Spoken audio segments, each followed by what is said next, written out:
Mendengar objek wisata Tanah Lot tidak asing lagi bagi wisatawan, apalagi di kalangan warga lokal. Namun demikian tentu tidak banyak orang yang tahu tentang sejarah pura Tanah Lot tersebut. Kenapa keberadaannya di tengah pantai dan berada di atas bongkahan batu karang yang sangat besar?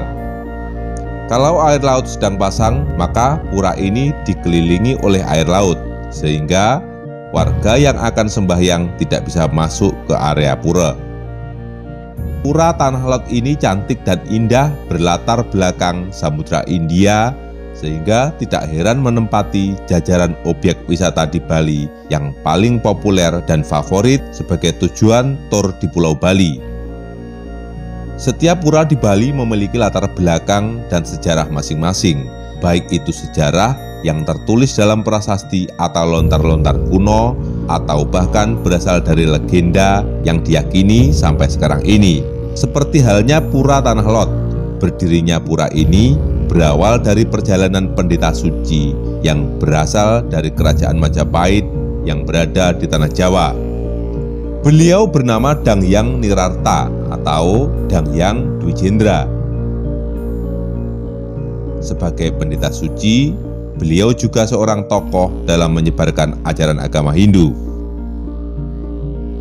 Dalam penyebaran agama Hindu, perjalanan beliau sampai ke Pulau Lombok. Di pulau tersebut, beliau dikenal dengan gelar Tuan Semeru atau Guru Semeru. Hijrahnya Danghyang Nirarta ke Bali tidak lepas dari runtuhnya kerajaan Majapahit. Perjalanannya ke Bali dalam rangkaian Dharma Yatra, sebuah perjalanan suci dalam penyebaran agama dan tidak akan kembali lagi ke Jawa. Yang berkuasa di Bali saat beliau datang adalah Raja Waturenggong. Raja Waturenggong dengan sukacita dan hormat menyambut kedatangan orang suci seperti Danghyang Nirarta. Dalam perjalanannya menyusuri pesisir dari barat, suatu ketika beliau melihat sinar suci dari arah tenggara. Dengan kesaktiannya yang tinggi, beliau tahu bahwa itu adalah sebuah petunjuk gaib. Untuk itulah diikuti sinar tersebut sampai pada sumbernya, pada sebuah mata air. Tidak jauh dari tempat beliau menemukan tempat yang sangat indah.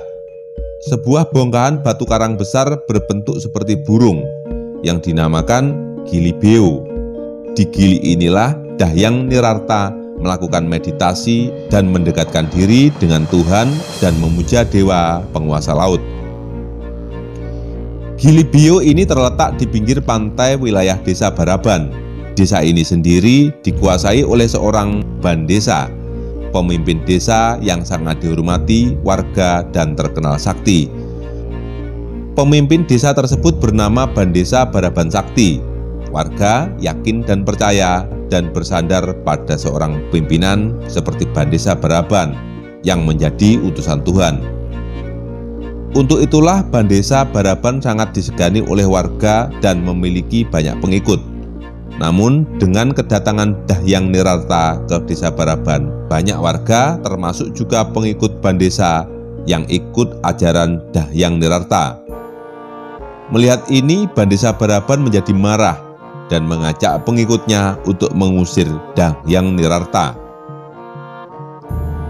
Pada saat penyerangan Bandesa Baraban Sakti, dengan kekuatan spiritual Danghyang Nirarta melindungi dirinya dari serangan Bandesa dengan memindahkan batu karang besar Gili Beo ke tengah pantai dan menciptakan banyak ular berbisa di sekitar batu karang tersebut yang berfungsi sebagai pelindung.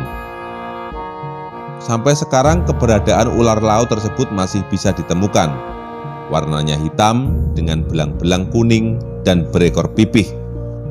Sedangkan bongkahan batu karang tersebut dinamakan Tanah Lot, yang akhirnya didirikan sebuah tempat suci bernama Pura Penataran Luhur Tanah Lot.